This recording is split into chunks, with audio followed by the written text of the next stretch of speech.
নমস্কার। আপনারা সবাই জানেন আমার বাবা শ্রী শ্যামল চক্রবর্তী গত 6ই অগস্ট আমাদের ছেড়ে চলে গেছেন। তো বাবার শেষ ইচ্ছা ছিল চিকিৎসা শাস্ত্রের জন্য দেহদান। এই ইচ্ছের কথা উনি আমাদের অনেক সময় বলেছেন, কিন্তু কোভিড প্রোটোকলের জন্য আমরা ওনার সেই শেষ ইচ্ছে পূরণ করতে পারিনি। এই আক্ষেপ আমার ব্যক্তিগতভাবে সারা জীবন রয়ে যাবে।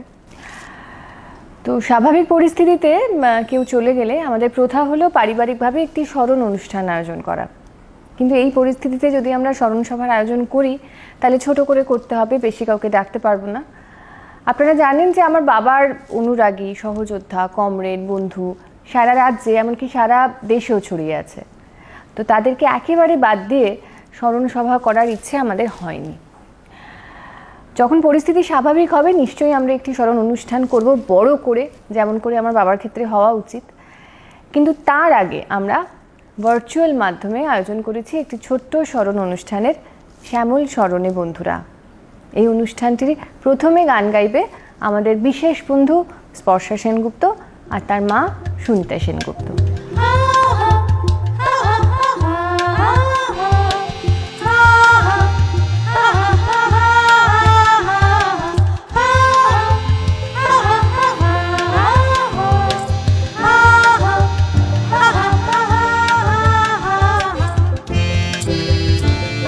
জীবন যখন শুধু দুদিন তবু সে মুক্তি পাক, পাহাড় ঘেরা সবুজ বনে নদীর মতো ছুটে বেড়াক। জীবন যখন শুধু দুদিন তবু সে মুক্তি পাক, পাহাড় ঘেরা সবুজ বনে নদীর মতো ছুটে বেড়াক। এই বন্ধদার মনে মনে দেশে দেশে খুলে যাবে, মানুষ মানুষ অবিশ্বাসে হানাহানি চলে যাবে। এই বন্ধদার মনে মনে দেশে দেশে খুলে যাবে, মানুষ মানুষ অবিশ্বাসে হানাহানি চলে যাবে। নতুন ভুবন নতুন জীবন আনন্দ গানে হোক সবার, সে ফুল ফোটা ঘরে ঘরে শিশুর হাসিতে ভরে থাক। জীবন যখন শুধু দুদিন তবু সে মুক্তি পাক, পাহাড় ঘেরা সবুজ বনে নদীর মতো ছুটে বেড়া। শেষ দিন অবধি যারা বাবার সঙ্গে ছিলেন, বাবাকে প্রায় জড়িয়েছিলেন, রক্তের সম্পর্ক না হলেও তারা ছিলেন আমার পরম আত্মীয়ের মতো। তাদের স্মৃতিচারণে ভরা থাক আজকের এই স্মরণ অনুষ্ঠান। আমরা শুরু করছি গুড্ডু সিংকে দিয়ে। আমার বাবা যে গাড়িটি চড়তেন তার চালক ছিলেন গুড্ডু সিং। গুড্ডুর সঙ্গে কথা বলেছে শতরূপ ঘোষ। গুড্ডুদা, তোমার ধরো শ্যামলদার সাথে তো গত 8-10 বছর 12 বছরে সবচেয়ে বেশি সময় তুমিই কাটে। তুমি কবে থেকে আছো শ্যামলদার সঙ্গে? 2008 2008 কোন সময়? সিতম্বর মাস থেকে। 2008 সেপ্টেম্বর থেকে 2020 অগস্ট, মানে হচ্ছে ঠিক 13 বছর। এই 13 বছর যে তুমি থাকলে শ্যামলদার সাথে, যে আমি বলছিলাম যে তুমি সবচেয়ে বেশি সময় কাটিয়েছো এই সময়টা।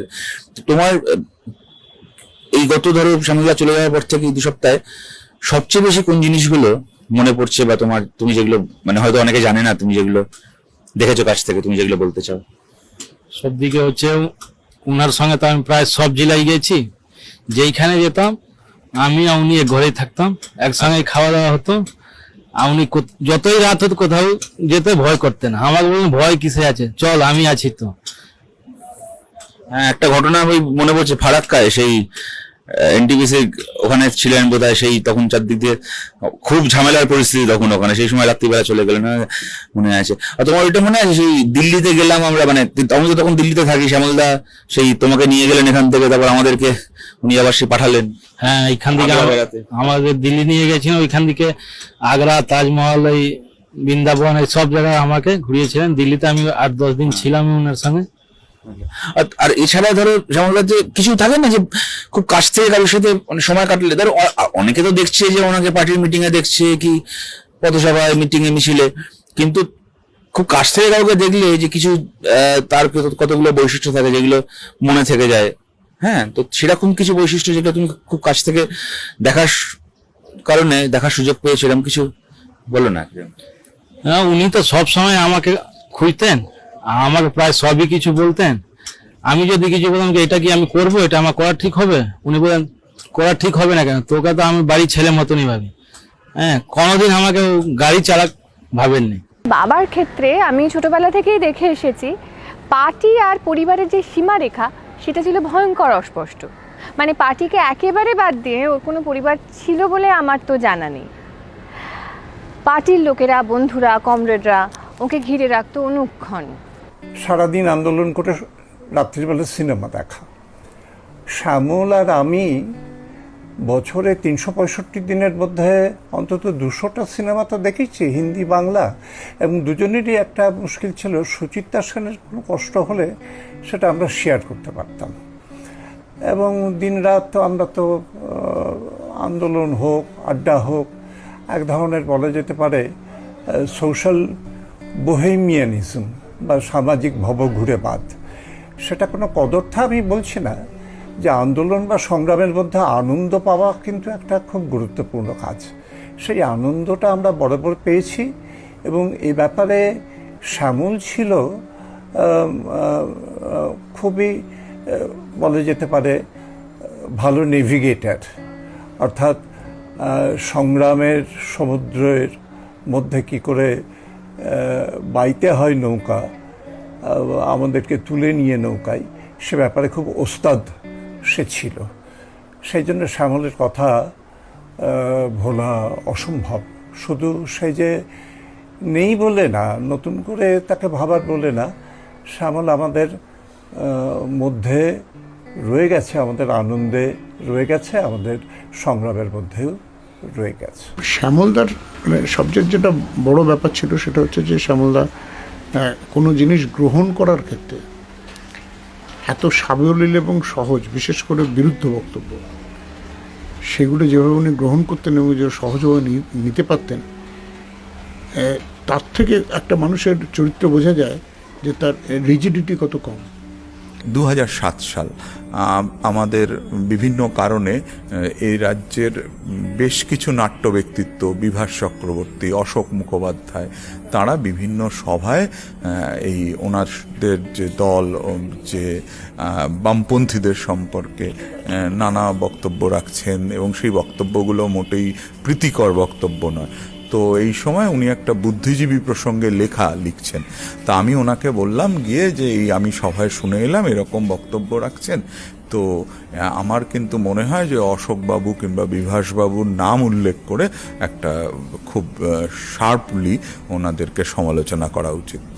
তো উনি বললেন, কি বলছো, ওনাদের যে অবদান, তোমরা তো অনেকটাই জানো না, ওনাদের যে অবদান, বামপন্থী প্রগতিশীল সংস্কৃতি বলতে এখন তোমরা যা বোঝো তা অশোকদা, বিভাসদা ছাড়া ভাবা যায়। ফলে এইগুলো, এই যে টুকরো টুকরো কথা, এ থেকে কিন্তু অনেক কিছু শেখার আছে।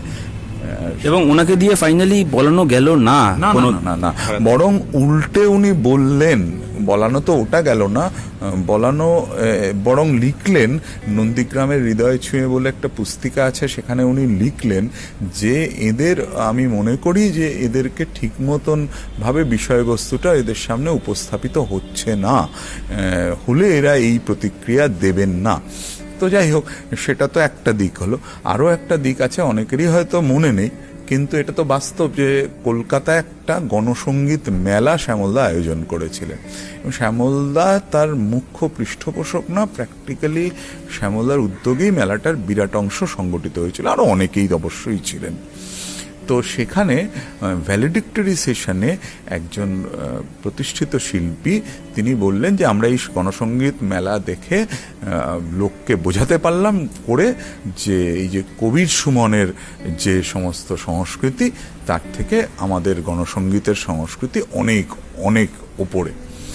উনি তার জবাব, কবির সুমন অপরিহার্য নয়, ওনাকে বাদ দিয়ে ওকে বাদ দিয়েও করা যায়। যদিও ওই আমরা যে ক্যাসেটটা বার করেছিলাম সেই গণসঙ্গীত মেলার উপলক্ষে, সেখানেও কবির সুমনকে আমরা গান গাইতে বলেছিলাম, উনি গেয়েও ছিলেন, কিন্তু এই কথাটা উঠে আসে একটা বিচ্ছিন্ন মন্তব্য হিসেবে। জবাব দেওয়ার, মানে জবাব না বলতে পারি, একটা সমাপ্তি ভাষণের শ্যামলদা বললেন, এবং সেই কথাটা আমাদের অনেক প্রজন্মকে হয়তো মনে রাখতে হবে।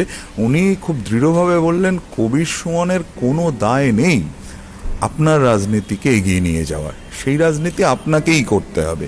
কিন্তু কবির সুমনের গানের মধ্যে, কবির সুমনের সৃষ্টির মধ্যে যদি প্রগতিশীলতার, সাম্রাজ্যবাদ বিরোধিতা, সামন্ততন্ত্র বিরোধিতা, মানে পৃথিবীর ভালোর কোনো চিহ্ন যদি ওখানে থাকে তাহলে আমাদেরই সবচেয়ে আগে এগিয়ে সেই চিহ্নগুলোকে গ্রহণ করতে হবে। শ্যামলদার কন্ট্রিবিউশন টুয়ার্ডস মুভমেন্ট দুটো ক্ষেত্রে আমি ভীষণভাবে দেখেছি এবং আমি কৃতজ্ঞ আমি মনে করি যে সেটা মানে একটা দিশারি। এক, গ্রামীণ শ্রমজীবী জনগণ সম্বন্ধে ওনার যে লেখা, আমি ওনার সঙ্গে 1 মাস ছিলাম কেরালায়। সে সময় আমি তখন তো এত এইসব মেল ফেলে এত সেইভাবে আসতো না, সবটাই মূলত ফ্যাক্স ইত্যাদিতে পাওয়া যেত। সেই ফ্যাক্সের কাগজ জোগাড় করে আনা এবং সেইটা ওনার পড়াশুনো, কলকাতায় উনি ফোন করে বলতেন ওনার কি চাই। আমরা যেখানে যে হাসপাতালটা ছিলাম সেখান থেকে বেরোনোর কথা না, কিন্তু আমার বিশেষ পারমিশন ছিল ওনার কাগজগুলো আনার জন্য ইত্যাদি। তো সেইটা একটা অসাধারণ কন্ট্রিবিউশন, যেটা তখন কেউ মানেনি, আজকে সবাইকে মানতে হচ্ছে।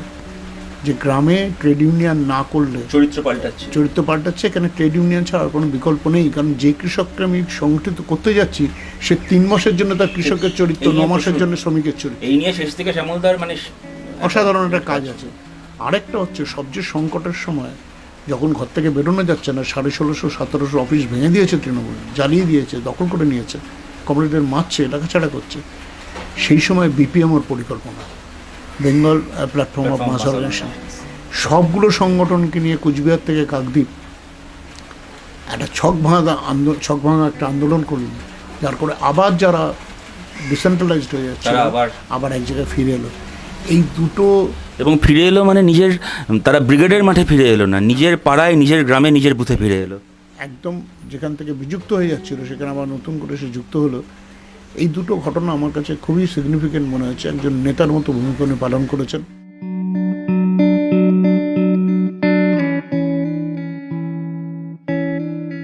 মাত্রাজ্ঞান শ্যামলদার ছিল অবিশ্বাস্য রকমের প্রখর। আমি একটা যেমন বলতে পারি যে আমাদের সঙ্গে উনি তো বিমানদার সঙ্গে, বিমান বসুর সঙ্গে দীর্ঘদিন কাটিয়েছেন। বিমানদার প্রসঙ্গে নানা মজার গল্প, উনি তো অত্যন্ত রসিক মানুষ ছিলেন, অনেক মজার গল্প আমাদের কে উনি বলেছেন। ওনার স্টক অফুরন্ত ছিল, পুরনো ঘটনা। কিন্তু এই গল্পগুলো বলতে বলতে তো আমাদের কাছে উনি বিমানদাকে অনেক কাছের মানুষ, একেবারে মাটির কাছাকাছি আমাদেরকে বিমানদার সামনে দাঁড় করাতেন।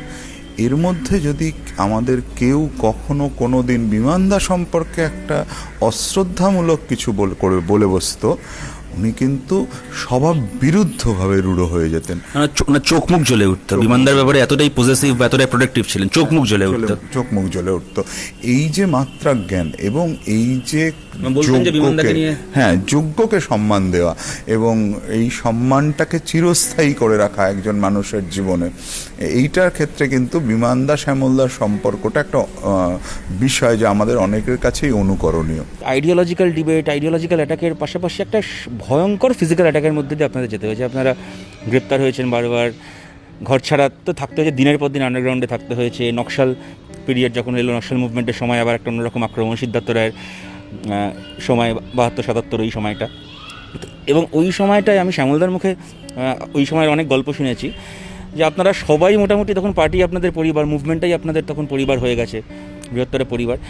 ওই খারাপ সময়ের টিকে থাকার প্রয়োজনেই আপনাদের মধ্যে একটা হিউম্যান বন্ডিং, একটা আত্মীয়তার বন্ডিং তৈরি হয়ে গেছিলো, যে বন্ডিংটা কিনা একজন পার্টি কমরেডের সাথে পার্টি কমরেডের দৈনন্দিন পার্টিগত আলোচনা, রাজনৈতিক কার্যক্রমের থেকে অনেক বড়, অনেক ঊর্ধ্বে উঠে একটা বন্ডিংও আপনি শ্যামলদাদের কাছে একটা। সেটা বেশি করে হয়েছে পরবর্তী সময়ে, কারণ শ্যামল সুভাষ গ্রেপ্তার হয়ে যায় 1965 সালে, ওরা গ্রেপ্তার হয়ে যায়। আমি আত্মগোপনে ছিলাম। আমি আত্মগোপন থেকে বেরিয়ে আসি, ওরা যখন জেল থেকে সবাই মুক্ত হয়, প্রথম জ্যোতিবাবু মুক্ত হন, তারপর আস্তে আস্তে সবাই মুক্ত হতে থাকে। তারপরে যে লড়াই সংগ্রামটা হয়েছে সেটা ছিল পিচড পলিটিক্যাল ব্যাটলেতে তখন মতাদর্শগত লড়াই করতে হয়েছে। আগেও করতে হয়নি তা নয়, কিন্তু তখন খুব তীব্রভাবে করতে হয়েছে। এবং সংশোধনবাদী বিচ্যুতি, সংকীর্ণতাবাদী বিচ্যুতির বিরুদ্ধে উভয় বিপদের বিরুদ্ধে লড়াইটা আমাদের করতে হয়েছে। এবং তাতে আমাদের নিজেদের মধ্যে ঘনিষ্ঠ সম্পর্ক গড়ে ওঠে এবং তারপর তো একসঙ্গে পথ চলেছি। Very sad that Shyamulda has left us. It's been nearly more than 4 decades that I've been working with him, knowing him, and working in various capacities. The first time I met him was soon after the emergency in 1977, when he'd come here to mobilize the elected students' unions all over the country, when Saifuddin Chaudhary was the chairman or the secretary of the Calcutta University Students' Union then. Shyamala brought him to Delhi when I was the president of the JNU Students' Union, and we mobilized a large number of elected students' unions in the country for a 2-day event in Calcutta in the Centenary Hall of the Calcutta University. And he also wanted me to help in getting a number of intellectuals, and many of the JNU professors and the intellectuals we could mobilize. That was the first time I started working with him and realized that he was a very, very vibrant, very well liked and a magnetic student leader and a personality. গীতার একটি শ্লোক, সুখে সু বিগত স্পৃহ দুঃখে সু অনির্বিঘ্ন মনা, এটি শ্যামলদার জন্য সুপ্রযোজ্য। প্রশান্তর সামান্য গুণকেও ব্লো আপ করে বড় করে দেখানো, বিপ্রতি পেয়ে তার অসংখ্য গুণের উল্লেখ করলে সেটা হেসে উড়িয়ে দিতেন। শ্যামলদার সাথে গিয়েছিলাম ভিয়েতনাম। হ্যানয়ের ওয়ার মিউজিয়ামে ভিয়েতনামের যুদ্ধের সময় কলকাতার কলেজ স্ট্রিটের ছাত্রদের মিছিলের ছবি রাখা আছে। সেই মিছিলে ছিলেন শ্যামলদা, তার উদ্বেলিত স্মৃতি। এক গাইডকে, ইংরেজি জানা এক গাইডকে বললাম, এই যে দেখছো ছবি, এই যে দেখছো মিছিল, ইনি সেই মিছিলের নেতা। গাইড ত্রস্তব্যস্ত হয়ে খবর দিয়ে গেলেন মিউজিয়ামের কিউরেটরকে। কিউরেটর এসে আলাপ করলেন।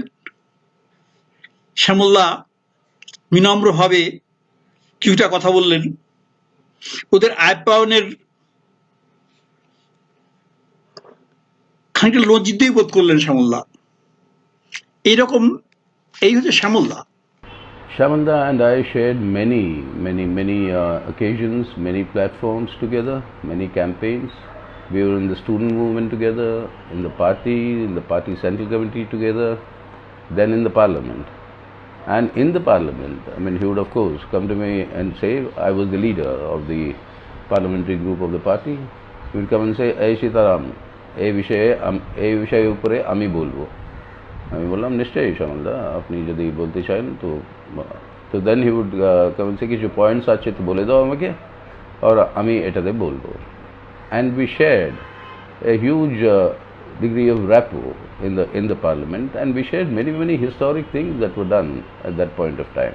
तू जिंदा है तू जिंदगी के जीत पे यकीन कर, अगर कहीं है स्वर्ग तो उतारना जमीन पर।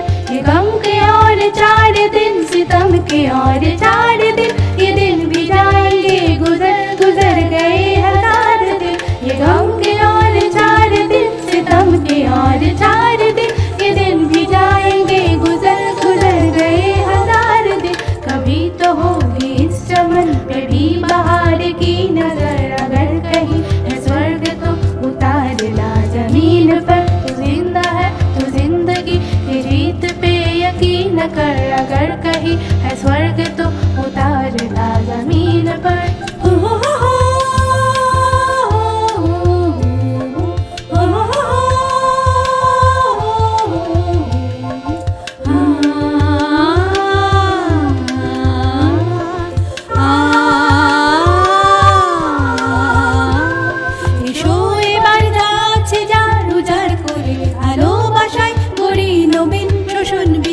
সমাজ নতুন নতুন আশায়, এসো এবার যাচ্ছে যার উজাড়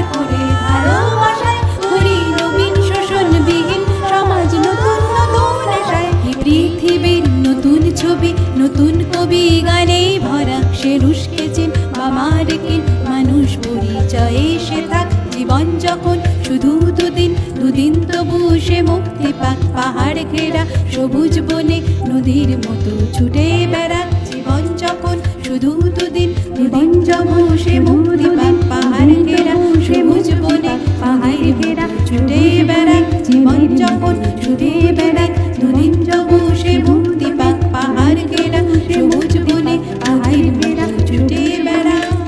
অনেকে হয়তো ভাবছেন যে আমরা এই অনুষ্ঠানের নাম কেন দিয়েছি শ্যামল স্মরণে বন্ধুরা। আসলে আমার সঙ্গে তো বটেই, আমার থেকে ছোট আমার পরের প্রজন্ম বা আমার সমবয়সী অনেকের সঙ্গেই আমার বাবার সম্পর্ক ছিল বন্ধুর মতো। সেই জন্য খুব আশ্চর্য লাগলো এটাই সত্যি যে আমার আর আমার বাবার অনেক কমন ফ্রেন্ড ছিল। তাদের সঙ্গে বাবা এমনভাবে জড়িয়ে থাকতেন, এমন নিবিড় বন্ধুত্বের বাঁধনে বন্দি থাকতেন যে আমার মাঝে মাঝে খুব হিংসে হতো। আমি বলতাম যে ওরাই তো তোমার আসল, আমি তো কুড়িয়ে পাওয়া। শেষের দিকে বাবার সাথে আমার সম্পর্ক খানিকটা পাল্টে যায়, আমি বাবার গার্জিয়ান হয়ে উঠি। তো বাবার সেটা একদম পছন্দ ছিল না। একবার আমার মনে আছে উনি সদল বলে দিল্লি যাবেন, বাবার শরীর খারাপ। তা আমি বললাম যে বাবা আমি একটু তোমার সঙ্গে যাই, তোমার দেখভাল করবো। তো উনি ভীষণ রেগে গেলেন, বললেন যে কেন তুমি গেলে তো আমি বোর হব, আমি বন্ধুদের সঙ্গে যাব, মজা করতে করতে যাব, নেপাল যাবে আমার সঙ্গে, আমি আড্ডা মারবো। এরকমই ছিলেন আমার বাবা।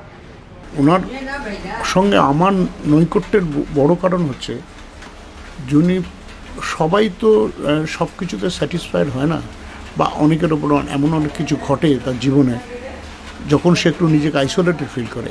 আমি দেখেছি যতজন এইরকম কর্মরেটকে আমি দেখেছি, খুঁজে খুঁজে শ্যামলদা তাদের বের করেছেন, করে তাদেরকে সঙ্গে টেনে এনেছেন এবং বলেছেন মানে ভয় কিরে তোর পাগলা, আমি তো আছি। এবং তাকে আবার নতুন করে সংগঠনে যুক্ত করার ব্যাপারে যা যা করার দরকার করেছেন, কোথাও কোথাও ঝুঁকি নিয়ে করেছেন। শ্যামলদা তো আমার দাদাদের মধ্যে একজন। এখানে যাদের বিমানদা, শ্যামলদা, বুদ্ধদা, এই যে দাদা কয়েকজন আছে আমার, তার মধ্যে দাদা হয়তো অনেককে বলি আমরা, কিন্তু দাদা ভাইয়ের সম্পর্ক যদি বলেন তাহলে শ্যামলদা। অনেকের বেলায় তাই, আমার বেলায় তাই। তো ওর সবচেয়ে বড় ব্যাপার ছিল যে উনি খুব চট করেই কোনো দূরত্ব বজায় না রেখে, উনি আমার অনেক সিনিয়র নেতা, কিন্তু দূরত্ব বজায় না রেখেই উনি মিলিয়ে নিতে পারতেন। আমার বাবাকে যারা একটু চেনেন তারা জানেন আমার বাবার চরিত্রের অন্যতম সম্পদ ছিল ওর হাস্যরস বা সেন্স অফ হিউমার। বিরাট বড় বড় বিপর্যয়, সংকট, প্রচণ্ড শারীরিক অসুস্থতা, কোনো কিছুই কিন্তু তার এই সহজাত হাস্যরস বা সেন্স অফ হিউমার তার থেকে কেড়ে নিতে পারেনি। আমরা চাই যে ওর এই স্পিরিট ও স্মরণ অনুষ্ঠানেও বজায় থাকুক। অসম্ভব উইটি ছিলেন এবং এই উইট ওনাকে কখনো ছেড়ে যায়নি। একটা দুটো ঘটনার মধ্যে বলা যেতে পারে। একটা যে শ্যামলদা আসতে গিয়ে হঠাৎ দেখি তাকিয়ে শ্যামলদার পাঞ্জাবিতে কালির লেগে আছে। শ্যামলদা এমনিতে খুব অগোছালো ছিলেন, শৌখিনতার ধার ধারতেন না। তো কি হয়েছে, কোনো কাজ করছেন হয়তো, কলম ছিল পকেটে, তো কলম থেকে কালি উপচে পড়ে ওনার পাঞ্জাবিটায় বিরাট বড় একটা দাগ। তো আমরা তো কেউ কিছু বলছি না, কিন্তু একজন ছিলেন প্রায় শ্যামলদার সমবয়সী, তার মনে হলো যে কথাটা শ্যামলদাকে জানানো দরকার। তো শ্যামলদাকে তিনি বললেন যে শ্যামলদা আপনার পাঞ্জাবিতে কালি লেগে গেছে। তো শ্যামলদা তার দিকে ঘুরলেন, নিষ্পলক প্রায় চোখে 1 সেকেন্ড তাকিয়ে বললেন যে চরিত্রতে কালি দিতে চেয়েছিল, জামা দিয়ে আটকে দিয়েছি। ও তো আমাদের হুগলি জেলায় পার্টি থেকে দেখভাল করবার দায়িত্ব নিয়ে এলো। সিগারেট খেত, আমি 7 সালে সিগারেট ছেড়েছি, বা যেটা বলা যায় সিগারেট আমাকে ছেড়ে দিয়েছে, আমাকে সহ্য করতে পারছিল না সিগারেট। শ্যামল সিগারেট টেনেই যেত। শ্যামলের খাওয়া দাওয়ার ব্যাপারে খুব তীক্ষ্ণ নজর ছিল। তা শ্যামল একদিন, আমি সিগারেট ছাড়ার পরে আমি আমাদের পার্টির সম্পাদক মণ্ডলীর ঘরে সিগারেট খাওয়া বন্ধ করে দিয়েছিলাম। কেউ হয়তো খেত, বাইরে গিয়ে খেত, আমার সামনে খেত না। শ্যামলের আমি পাশাপাশি বসতাম। শ্যামল একদিন ফাট করে সিগারেট ধরল। আমি বললাম তুই এখানে সিগারেট ধরলি কেন? এখানে সিগারেট খাওয়া অ্যালাউড না। বলে আমি সেক্রেটারির পারমিশন নিয়েছি। আমি তো সিনিয়র মোস্ট কমরেড, তুই বাইরে গিয়ে খা। তো বাইরে গিয়ে খেয়ে এসে বলল, জানতাম না, দেখ পার্টি সংগঠন সম্বন্ধে আমিও ক্লাস নিয়েছি, তুইও ক্লাস নিয়েছিস, যে পার্টির সেক্রেটারির উপরে কোনো সিনিয়র মোস্ট কমরেডের আলাদা অধিকার বা ক্ষমতা রয়েছে। ঠিক আছে, কম খাওয়াই তো ভালো। তারপরও চলে যাওয়ার পরে দেবুকে বললাম, তুই ওকে অনুমতি দিয়েছিস কেন? বললো, আমি তো পাশে শুনছি, আমাকে বলেইনি শ্যামল। শ্যামল এই ধরনের মধুর মিথ্যে কথা বলার ওস্তাদ ছিল। ইয়াং শ্যামল তো একটু ভিন্ন রকমের ছিল, ও হাসি ঠাট্টা ইত্যাদি এসব করতে পারতো। নিজে না হেসে অপরকে হাসিয়ে একদম মানে কাট করে দিত, এরকম একটা অবস্থা। এই গুণটা ওর আমি প্রথম থেকেই দেখেছি। আপনারা অনেকেই শুনেছেন, পড়েছেন যে আমি বাবার একমাত্র সন্তান, কিন্তু সেটা আসলে পুরোপুরি ঠিক না। মানে বায়োলজিক্যালি অবশ্যই আমি একমাত্র সন্তান, কিন্তু বাবার ছেলে মেয়েরা কিন্তু অনেক চতুর্দিকে ছড়িয়ে আছে, যাদেরকে বাবা নিজের ছেলে মেয়ে বলেই পরিচয় দিতেন। তো সেরকমই একজন পহেলি সাহা। পহেলিকে বাবা কি বলে পরিচয় দিত, আমরা সেটা একটু পহেলির কাছ থেকে শুনি। ছোট মেয়ে মূলত বলতো, বাট ব্যাপারটা হচ্ছে যে মানে এরকম ইনসিডেন্ট হয়েছে যে শ্যামলদা তো যেহেতু অভিভাবকের মতো দেখতেন, ছোট মেয়ের মতো স্নেহ করতেন, এবং বিভিন্ন জায়গায় গিয়ে হয়তো জিজ্ঞেস করতো, এটা কে আপনার সাথে? আমার মেয়ে অবলীলা করে বেশি হয়তো জানে শ্যামল চক্রবর্তী, তিনি এটাও জানেন তার একটা মেয়ে আছে চক্রবর্তী। এটা মানে না না, উষতী চক্রবর্তী আছে আছে, বাট এটাও একটা ছোট মেয়ে, এই হিসেবে আমি পরিচিত হয়েছি অনেকের কাছে। অ্যান্ড এই শ্যামলদাই মানে ওনাকে অভিভাবক হিসেবে এত কাছ থেকে পেয়েছি, মানে যেই শ্যামলদাকে আমরা লিডার হিসেবে স্টেজে দেখেছি ওরকম বক্তৃতা দিতে, বইতে পড়েছি, তার ইতিহাস পড়েছি, তাকে অভিভাবক হিসেবে কাছ থেকে পেয়েছি একটা ছোট সময়ের জন্য হলো না, সেটা অনেক বড় পাওনা আমার কাছে। মানে পোস্ট অপারেশন সিচুয়েশনে যখন আমি ছিলাম ওনার কাছে, প্রতিটা মুহূর্তে শুধু লিডার হিসেবে ওনা মানে কিছুটা লিডার হিসেবেও বলতেন, কিছুটা অভিভাবক হিসেবেও। মানে আমি কখন ওষুধ খাচ্ছি, তুই টাইম মতো ওষুধ খাসনি, আবার এটাও হচ্ছে যে দুপুরবেলা বই পড়ছি না। বলে দিই, পহেলি একটা খুব বড় অপারেশন হয়, এবং তারপরে অনেকদিন পহেলি আমাদের বাড়ি ছিলেন আমার বাবার তত্ত্বাবধানে। আর আমার প্রবলেম হলো, আমি তো সত্যি সত্যি অনেক বড় হয়ে গেছি, বাবার সাথে আমার সম্পর্কটা একটা পয়েন্টের পরে পাল্টে যায়। মানে আমি অভিভাবক হয়ে গেছিলাম, এবং বাবা মোটেও সেটা পছন্দ করতেন না, আমার গার্জিয়ানশিপ একদম উনি পছন্দই করতেন না। কিন্তু পহেলি তো শান্ত মেয়ে, বাবার কথা শুনতো, তো বাবার ওর উপর অভিভাবক হতে পেরে বাবা যার পর নাই খুশি হয়েছিলেন। তো কিরকম অভিভাবক ছিলেন আমার বাবা, তো ভালো, নরম গরম দুটো মিলিয়ে। মানে হচ্ছে ওই বললাম না, ওষুধ না খেলেও বকা দিতেন যেরকম, তেমনি দুপুরবেলা কি হচ্ছে, কি পড়ছিস, তোরা কি বই পড়েছিস কলেজের সময়? না মানে সামনে এই বলছি, কিচ্ছু পড়িসনি, একদম কোনো বই পড়া হয়নি, নেই এই বইগুলো পড়। তখন হচ্ছে জাস্ট অপারেশনের পরে একটা পোস্ট অপারেশন ডিপ্রেশন থাকে, নিজে ট্রিপল বডি কিছু করতে পারছি না। আর এই শ্যামলদা এত বছর ধরে এতগুলো রোগ ফাইট করেছেন, একটা বই ধরিয়ে দিলেন অবসর অক্ষরমালা, যেটা পড়লাম, এবং সেখানে মানে উনি লিখেছেন যে মানে রাশিয়ায় ওনার চিকিৎসা হওয়াকালীন মানে উনি একটা ছোটো গল্প মজার আকারে লিখেছেন যে উনি হাসপাতালে মানে অপারেশন বেডে যাবেন এবং ডাক্তার ওনাকে এতগুলো সূচ ফোটাবে, সেটা ভেবে ওনার কত কষ্ট হচ্ছে এবং ভয় হচ্ছে, সেটা নিয়ে উনি একটা মজার গল্প লিখেছেন। আর আমি ভাবছি যে এটা সামান্য মানে এই অপারেশনের পরে আমি নিজেকে ক্রিপল ফিল করছি টু দ্যাট ম্যান, যে প্রতিটা দুপুরে ওই ক্রিপল বডি নিয়ে এভাবে হাত উঁচু করে শুষে রোজ এক একটা করে বই শেষ করে। তো এই শ্যামলদা তো শিখিয়েছেন যে স্টেজের ওপরেও না, মানুষকে প্রতিটা মুহূর্তে দেয়। তো আমি আমার টেক অ্যাওয়ে ফ্রম হেম যে মানুষটা ওরম দোর্দণ্ডপ্রতাপ নেতা, সে আমার কাছে অত্যন্ত কাছের অভিভাবক, হয়তো কিছুটা পিতৃস্থানীয়। ইভেনচুয়ালি আমার বাবা এবং শ্যামলদার জন্মদিন একই দিনে, এবং সেইখানে আমি বলবো যে আমি খুব কাছ থেকে একজন লিডারকে পেয়েছি, একজন অভিভাবককে পেয়েছি, এবং একজন খুব বড় ভরসার জায়গা। শ্যামলদা আজকে নেই, কিন্তু আজকে শ্যামলদার কথা যেমন মনে হচ্ছে, বারবার করে শিবরাজির কথা মনে হচ্ছে।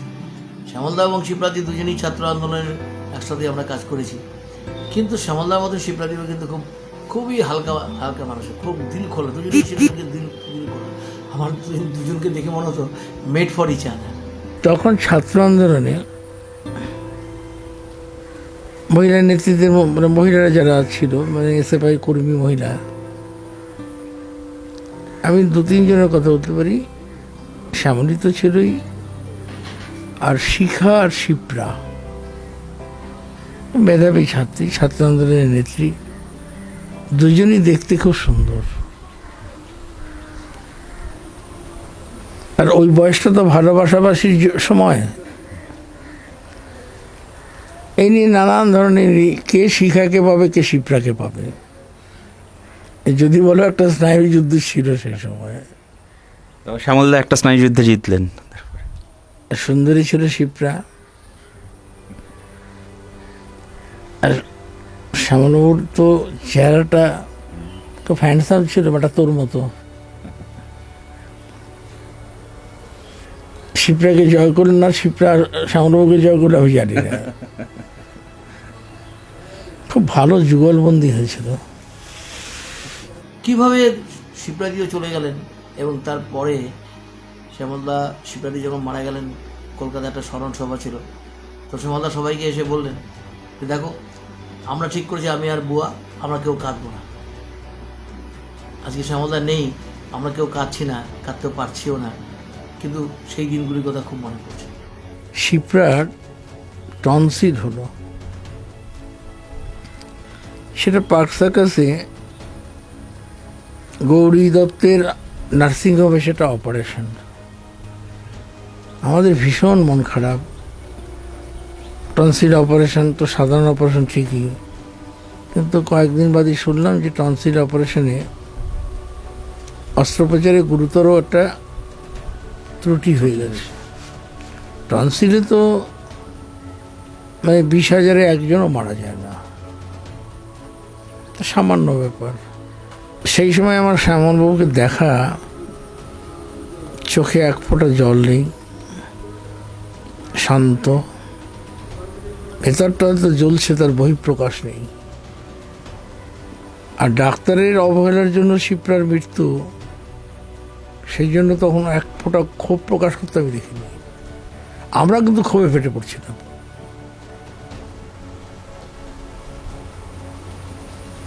কীভাবে যে শোকটা সামলালো আমি জানি না।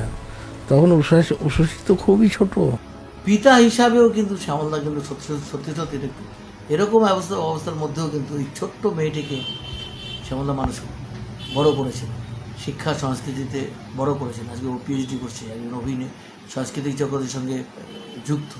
ও যখন খুব ছোটো ছিল, ওর মা যখন মারা গেল, তখন শ্যামলদা শিলিগুড়িতে এসেছিল, ওকে আমাদের বাড়িতে রেখে গেছিলো। সারাদিন আমাদের বাড়িতে থাকতো, বারবার করে ওর মায়ের কথা তখন মনে হতো। সেই দিনগুলির কথা আমার খুব মনে পড়ে। বোধহয় প্রায় 6 মাস 8 মাস কি 1 বছর হতে পারে। একটা কিউরিসিটি আমাদের একটা মনের ভিতরে যে শ্যামলবাবু আর একটা বিয়ে করুক। তো এমনি কথা বলতে বলতে একদিন জিজ্ঞেসই করে ফেললাম, আর একটা জীবন সঙ্গিনী খুঁজুন। শ্যামলবাবুর কথাটা আমার এখনো মনে আছে। সবাই তোমরা বলছো আর একটা বিয়ে করতে, আমি কি শিপ্রাকে খুঁজে পাবো? আমি তো শিপ্রাকে পাবো না। আমি উষসীকে মানুষ করবো, উষসীর ভেতর থেকে আমার শিপ্রা ফিরে আসবে। ও তো আমাদের দুজনেরই সৃষ্টি।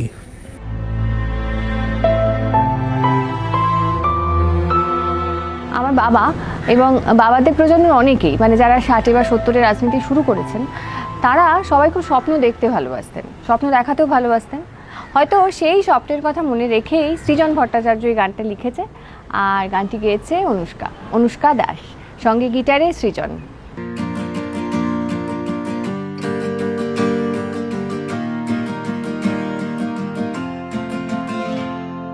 এসো হে বন্ধু, গানে গানে বলা যাক না, ছড়িয়ে দেব সে শিকল ভাঙার মন্ত্র।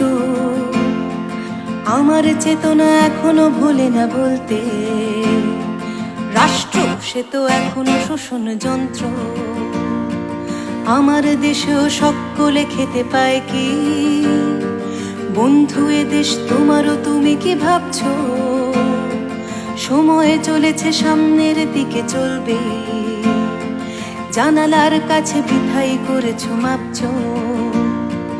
এখনো অনেক পথ হাঁটা বাকি, হয়তো এখানেই সব শেষ নয় যেন বন্ধু। আমাদের চোখে নতুন ভোরের স্বপ্ন, রাত্রির পথ হোক না যত বন্ধু। এখনো অনেক পথ হাঁটা বাকি, হয়তো এখানেই সব শেষ নয় যেন বন্ধু।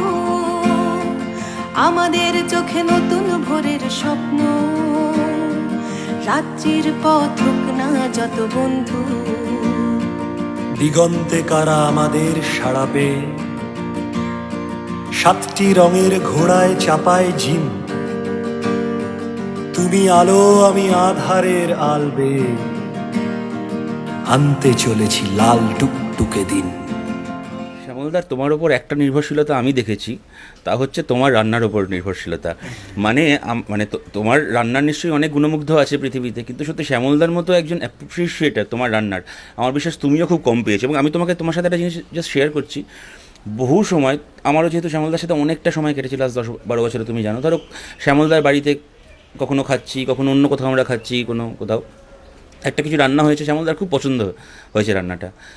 শ্যামলদার একটা রান্নাকে অ্যাপ্রিসিয়েট করার একটা প্যারামিটার ছিল এইটা, যে দারুণ করেছে রে, এ তো পুরো মনে হচ্ছে নেপালের হাতের রান্না। মানে একাধিকবার আমি তোমায় বলছি, নেপালদা গত 10-12 বছরে আমি যে এইটা কতগুলো ঘটনা রিকালেক্ট করতে পারি, আমি তোমায় এখন গুণে শেষ করতে পারবো না। তো তোমার কিছু মেমোরি এই খাওয়া রান্না সংক্রান্ত কিছু আছে, বা মানে আছে তো অবশ্যই, মানে কোনো একটা ইনস্ট্যান্টলি মনে পড়ছে তোমার? অনেক অনেক, এ শেষ করা যাবে না। সে নিয়ে ঝগড়া, খেতে ভালো লাগছে, আমাকে আরেকটু দাও, আমি বলছি না দেবো না, কারণ পরে আরেকটা আইটেম আছে, আপনি এত খাবেন না। ভীষণ ভালোবাসতেন খেতে, স্বাদে এবং পরিমাণে। বিমানদা সেই সময়কার কোনো একটা দুটো অ্যানেকডোট, যেমন শ্যামলদার মুখে আমি একটা ঘটনা প্রচুর শুনেছি, তা হচ্ছে পায়েস নিয়ে একটা ঘটনা। শ্যামলদা বারবার বলতেন আপনার কথা। সেটা ব্যাপার হচ্ছে, শ্যামল পায়েস খেতে খুব পছন্দ করত। এখন যে এমন হয়েছিল একবার, শ্যামলের এক বোন মারা গেছে, সেই বোন মারা গেছে পরে, অনেক পরেই মারা গেছে। একবার আমাদের সম্মেলন হচ্ছে, সম্মেলনেতে শ্যামলের বোন সে পায়েস নিয়ে এসেছিল। মা বলে দিয়েছেন মণিদা খাবেন আর বিমানদা খাবেন, আর কেউ কিন্তু খেতে পাবে না। তা আমি শ্যামলকে বললাম ঢাকনাটাই আমাকে দিয়ে দাও, তুমি বেশিটা খাও। হ্যাঁ, তা পায়েস কখনো হলে পরেতে বা কেউ দিলে আমি ভাগ রেখে দিতাম শ্যামলের জন্য, এটা ছিল আর কি। আমি বলতাম শ্যামলকে ফোন করে বলো এখানে এসে পায়েসটা খেয়ে যায় যেন। শুধু পায়েস না, মিষ্টিও থাকলে মিষ্টিও আমি বলতাম রেখে দাও, ফ্রিজে ঢুকিয়ে রাখো। শ্যামল শুনছি কালকে আসবে, কালকে আসলেই ফোন করে যোগাযোগ করো, কালকে পারলে কালকে, তাহলে পরশু দিন এসে খেয়ে যাবে। আমি একবার দিল্লিতে, উনি বলেছিলেন নেপাল চুনো মাছের ঝাল খাওয়াতে পারো। আমি যে আপনি কি আমার সঙ্গে ইয়ে করছেন, আমি এখন কলকাতায় আপনার চুনো মাছ কিনতে যাবো, এখানে কোথায় চুনো মাছ পাবেন? শুনেছি সরোজিনীনগরে পাওয়া যায় বা চিত্তরঞ্জনে পাওয়া যায়, কিন্তু চিত্তরঞ্জন মার্কেটে যাওয়া মানে তো 1.5 ঘন্টা 3 ঘন্টা 500 গ্রাম চুনো মাছ কেনার জন্য তো আমি ভাবতে পারি না। আমার যে হবে না, চলুন কলকাতায় চলুন, দেখা যাবে। এই রিলেশনটা পার্টিগত, পারিবারিক, ভাই দাদা ভাই, ঠিক কী ব্যাখ্যা আমি করতে পারবো না। সেই জেনারেশনের একটা অদ্ভুত ছিল যে পার্টির ভেতরে বিভিন্ন যখন বিতর্ক তৈরি হতো, কেন জানি না, কেউ কারোর সঙ্গে আলাপ করতাম না, কিন্তু আমরা নিজেরা সহমত হয়ে যেতাম। চিন্তার ঐক্য, ভাবনা চিন্তার মধ্যে একটা যেন মেলবন্ধন ঘটে যেত। 64 সালে পার্টি ভাগের ঘটনা যদি বলো, সেই সময় এইরকম চীন ভারত সীমান্ত সংঘর্ষের সময় আমরা কিন্তু তখন একইভাবে ভাবনা চিন্তা। তার পরবর্তীকালে যদি বলো 96 সালে জ্যোতি বসুর প্রধানমন্ত্রীর বিষয়, এই সমস্তগুলো যখন পার্টির ভেতরে অভ্যন্তরে আপনারা এক অবস্থানে আছেন, বিভিন্ন প্রশ্ন, কোনোদিন আমাদের মধ্যে কিন্তু দ্বিমত হয়নি। আর একটা নাম শ্যামলদার নাম উচ্চারণ করলেই যে নামটা চলেই আসবে, তা হচ্ছে সুভাষ চক্রবর্তী। তোমার মনে আছে একটা ঘটনা, সুভাষদা তখন চলে গেছেন, কয়েক সপ্তাহ কেটে গেছে তারপরে, সেই সময় একটা ঘটনা ঘটেছিল। শ্যামলদা সে আমাদেরকে বলছিলেন যে আমার সাধারণত এরকম হয় না, কিন্তু সুভাষ চলে গেছে, এখনও সুভাষের নাম উচ্চারণ করলে আমার চোখ দিয়ে জল পড়ছে, মানে, এবং it was so unlikely of শ্যামলদা বললেন যে কি মনে হয় বলো তো, আমাদেরকে কাউন্সেলিং করাতে হবে আমাকে। একদম একদম, মানে এতটা একদম একদম অদ্ভুত ঘটনা। শ্যামলদা কিন্তু নিজের একদম শ্যামলদা নিজেকে কিন্তু দারুণ আবেগ সংযত মানুষ বলে এমনি পরিচিতও ছিলেন এবং পারতেনও। বিশেষ করে চরম উত্তেজনার মুহূর্তে মাথা ঠান্ডা রাখাটা, একেবারে স্থির হয়ে থাকাটা, এটা শ্যামলদার বিশেষ বৈশিষ্ট্য। কিন্তু সুভাষদার ক্ষেত্রে এর ব্যতিক্রম ঘটেছিল, এবং বেশ কয়েকদিন এই যে তুই এরকম বললি যে আমার চোখ থেকে জল পড়ছে কেন বলো তো, এই সুভাষের কথা মনে এলেই আমার চোখ থেকে জল পড়ছে। আমাকে কি একটা কাউন্সেলিং করাতে হবে? এটা 1 নম্বর বিষয়। 2 নম্বর বিষয় যেটা খুব ইন্টারেস্টিং এই প্রসঙ্গে আমার মনে আছে, যে আমার একবার শ্যামলদার কাছে গেছি, সেখানে সুভাষদার আসার কথা। তো আমাকে উনি বলেছেন যে সুভাষ এলে একটু আমাকে খবর দিও। তো আমি কি করেছি, আমি প্রায় সিঁড়িটার কাছে গিয়ে দাঁড়িয়ে আছি যে সুভাষদা এলেই। শ্যামলদার কাছে না বলতে, মানে ওই একই জায়গাতে সুভাষদার আশেপাশে কোথাও একটা আসার কথা। তো মানে শ্যামলদা চেয়ে উনি সুভাষদা আসছেন শুনে শ্যামলদা ঠিক করেছেন যে তাহলে আমার সাথে আমার কিছু দরকার আছে, মানে ওই একই বাড়িতে ওনার আসার কথা। ঠিক শ্যামলদার কাছে আসাটা আমার বলাটা ভুল হলো। এখন ওখানে সুভাষদা, আমি দেখছি সুভাষদা সিঁড়ি দিয়ে নামছেন, উঠছেন না, মানে আমার আসার আগেই উনি চলে এসছেন এবং ওনার কাজটা সেরে নিয়ে উনি বেরিয়ে পড়ছেন। তো আমি কি করলাম, আমি বললাম যে সুভাষদা, শ্যামলদা আপনাকে একটু দাঁড়াতে বলেছেন। বলে আমি দৌড়ে শ্যামলদার কাছে চলে গিয়ে বললাম যে আমি সুভাষদাকে এইটা বললাম, বলে দাঁড় করিয়ে রেখেছি সিঁড়িটার মুখে। উনি একেবারে ধরফর করে উঠলেন, ধরফর করে উঠে বললেন, এ কি তুমি সুভাষকে আমার নাম করে দাঁড় করিয়ে রেখেছো? দাঁড়াও বলেই উনি দৌড়ে, মানে ওনার পক্ষে যেরকম দৌড়ানো সম্ভব সেই রকমভাবেই প্রায়, তো উনি গিয়ে সুভাষদার সঙ্গে কথা বললেন এবং আমিও নিজের একটা শিক্ষা পেলাম। সেই শিক্ষাটা হলো, শ্যামলদা তখন তত্ত্বগতভাবে সুভাষদার থেকে কমিটি পর্যায়ে উপরের কমিটিতে আছেন, কিন্তু হৃদয়ের আত্মিক যে সম্পর্কটা সেটা ঠিক এতটাই আন্তরিক, এতটাই গভীর যে আমি তার নাম করে সুভাষদাকে দাঁড় করিয়ে রেখে দিয়েছি। এইটাই তার কাছে মনে হয়েছে যে এইটা একটা খুব কীরকম যেন বিসদৃশ্য ঘটনা ঘটছে, আমার এখনই ওখানে চলে যাওয়া দরকার যত দ্রুত পারি। তো এর মধ্যে থেকে আমি একটা শিখেছি যে কমিটি নির্ধারিত হয় না, সম্পর্কের যে নিরিখগুলো এগুলো কমিটির দ্বারা নির্ধারিত হয়। এবং রেসপেক্ট, মানে শ্যামলদা সুভাষদা সমবয়সী ছিলেন, সহকর্মী ছিলেন, কিন্তু সুভাষদার প্রতি শ্যামলদার রেসপেক্ট একদম। সুভাষদার না থাকাতে যে অপূর্ণতা আমার কাছে ছিল, কারণ সুভাষ শ্যামল তো একটা ব্র্যান্ড। একজন চলে গেল, হাতে রইল, সবটা মিলে পুরো ব্র্যাকেটটায় ভরে গেলেন শ্যামলদা। আমরা যারা সেই যুগে এসেছি, আমরা কার কাছে যাব? বিমানদা অনেক বড় নেতা, যাই বিমানদার কাছে, যাই না তা না, কিন্তু শ্যামলদার যে স্বাভাবিক বা সুভাষদার যে স্বাভাবিক ব্যাপার ছিল যে তাদের কাছে যা খুশি বলা যায়, পারলে খানিকটা ঝগড়াও করা যায়। বিমানদার সঙ্গে তো ঝগড়া করতে পারবো না। আমার বাবা রাজনীতিবিদ ছিলেন, এটা সবাই জানেন, কিন্তু সবাই যেটা জানেন না সেটা হলো বাংলার সাংস্কৃতিক জগতের সঙ্গে তার কিন্তু একটা নিবিড় সম্পর্ক ছিল। একটা সময় এই জগতের বেশ কিছু গুণী মানুষকে সমবেত করে একটি সংগঠন তৈরি হয়, তার নাম হয় তুনির। আমার বাবা তার অন্যতম পৃষ্ঠপোষক ছিলেন। বাবা খুব থিয়েটার প্রেমী ছিলেন। সমকালীন সময়ে এমন কোনো ভালো থিয়েটার নেই যেটা আমার বাবা দেখেননি বা দেখতেন না। সেই সুবাদে এই জগতের বেশ কিছু ব্যক্তিত্বের সঙ্গে তার খুব নিবিড় যোগাযোগ, আত্মিক যোগাযোগও তৈরি হয়। থিয়েটার দেখার ক্ষেত্রে ওই রকম কোনো বাদ বিচার করব, বরং যে থিয়েটারটা জনপ্রিয় হয়েছে কিংবা ভালো রিভিউ পেয়েছেন, কি বক্তব্য আছে, এরকম কোনো ব্যাপার না। ব্রাত্য বসুর নাটক নিজে গিয়ে দেখেছেন এবং আলোচনা করেছেন, বারবার এই কথা বলতেন। আমি মানে শ্যামলদা চলে যাওয়ার 2 সপ্তাহ আগেও একটা কথা প্রসঙ্গে শ্যামলদাকে বলতে শুনেছি যে ব্রাত্য বসুর মতো প্লে রাইট হয় না। মানে এই যে উদারতা, এই যে মানে এই উদারতা। চন্দন, আমাদের চন্দনের নাটক দেখতে যাওয়া, এটা হচ্ছে শুধুমাত্র যে চন্দনকে স্নেহ করতেন বলে না, এগুলো ওনার মনে হতো যে চন্দনের যে গ্রুপ, একটা পাওয়ারফুল অ্যাক্টার্স আছে, সেটা দেখব। এরকম অনেক থিয়েটার দল, দেবশঙ্কর হালদারের নাটক, যেখানে যে নাটক হয়েছে, এমনকি সেটা যদি সামাজিক নাটকের প্রেক্ষাপট ছাড়িয়েও অন্য কোনো বিষয়ে নাটক হয়, উনি যেতেন। এবং তো সবচেয়ে জরুরি কথাটা যেটা উঠে এলো সেটা হচ্ছে যে থিয়েটার ফ্রেটার্নিটির লোকজন, শুধু থিয়েটার ফ্রেটার্নিটি না, আর্টিস্ট ফ্রেটার্নিটির লোকজন, এদের সঙ্গে সম্পর্কের ব্যাপারে একটা আশ্চর্য, কি বলবো, মানে বলা যেতে পারে এদের সকলের প্রতি একটা অসম্ভব প্রীতির সম্পর্ক ছিল। বট বৃক্ষের ছায়া যেমন রে, মোর বন্ধুর মায়া তেমন রে, ও কি ও বন্ধু কাজল ভ্রমরা রে। কমরেড শ্যামল চক্রবর্তী বয়সে আমার থেকে অনেকটা বড় হলেও আমার বন্ধু ছিলেন। পার্টিতে আমার বাবার সমসাময়িক তৎসত্ত্বেও শ্যামলদাকে যারা জানতেন তারা জানতেন যে শ্যামলদার মধ্যে অসম্ভব একটা আপন করে নেওয়ার ক্ষমতা ছিল। তো সেই জন্য শ্যামলদাকে ছোট থেকেই জানি, বাড়িতে দেখেছি। ওনার পাড়া নলতা, আমার পাড়া পাশের পাড়া মডার্ন পার্ক। তারপর কলেজ জীবনে যখন মতিঝিল কলেজে ভর্তি হয় তখন জানতে পারি যে শ্যামলদা মতিঝিল কলেজেরও ছাত্র ছিলেন। তো সেই জন্য শ্যামলদাকে নিয়ে আমাদের একটা গর্ব ছিল যে পার্টির অত বড় নেতা, মন্ত্রী, সাংসদ ছিলেন, জেল খেটেছেন সাধারণ মানুষের কারণে। আমাদের খুব গর্ব ছিল, বাড়িতে এসেছেন।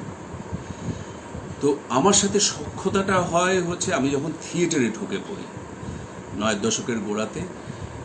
3 জন বামপন্থী মানুষ, অনেকেই থিয়েটার দেখতে আসতেন, গুণী মানুষরা সবাই এখনো থিয়েটার দেখতে আসেন। তাদের মধ্যে 3 জন বামপন্থী নেতা আমার একেবারে মনে আছে, গুরুদাস দাশগুপ্ত, অধ্যাপক জ্যোতিপ্রকাশ চট্টোপাধ্যায় এবং কমরেড শ্যামল চক্রবর্তী আসতেন আমাদের সঙ্গে ঘন্টার পর ঘন্টা। সবাই বড়দের সাথে গল্প করে, আমাদের সাথে, ছোটদের সাথে। আমরা যারা পোস্টার লাগাই, বোমা কাটা পেরেক দিয়ে সেট তৈরি করি, ফ্লাই নাট লাগাই, তাদের সাথে শ্যামলদার অসম্ভব সখ্যতা ছিল। শ্যামলদা ঘন্টার পর ঘন্টা থিয়েটার নিয়ে আলোচনা করতেন এবং খুব ভালো বিশ্লেষণ করতে পারতেন চরিত্র নিয়ে।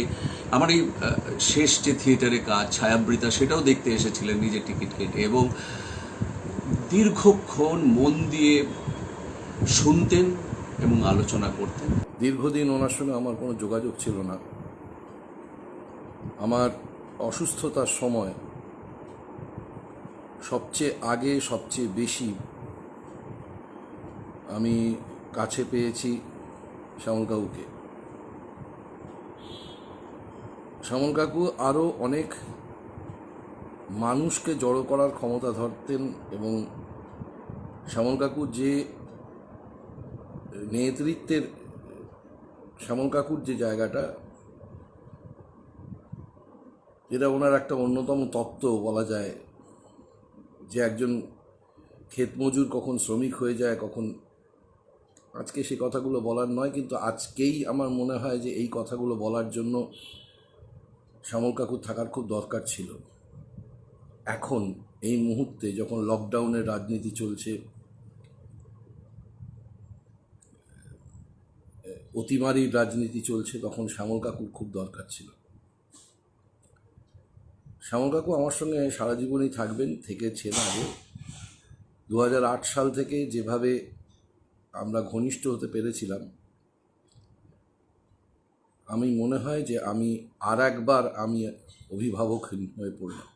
শ্যামলদার কাছে যখনই গিয়েছি কখনো মনে হয়নি যে আমরা একজন খুব বড় মাপের নেতার কাছে এসেছি, যেটা মনে হতো একজন খুব বড় মনের মানুষের কাছে গিয়েছি, যার কাছে গিয়ে সব কথা নির্দ্বিধায় বলা যেত।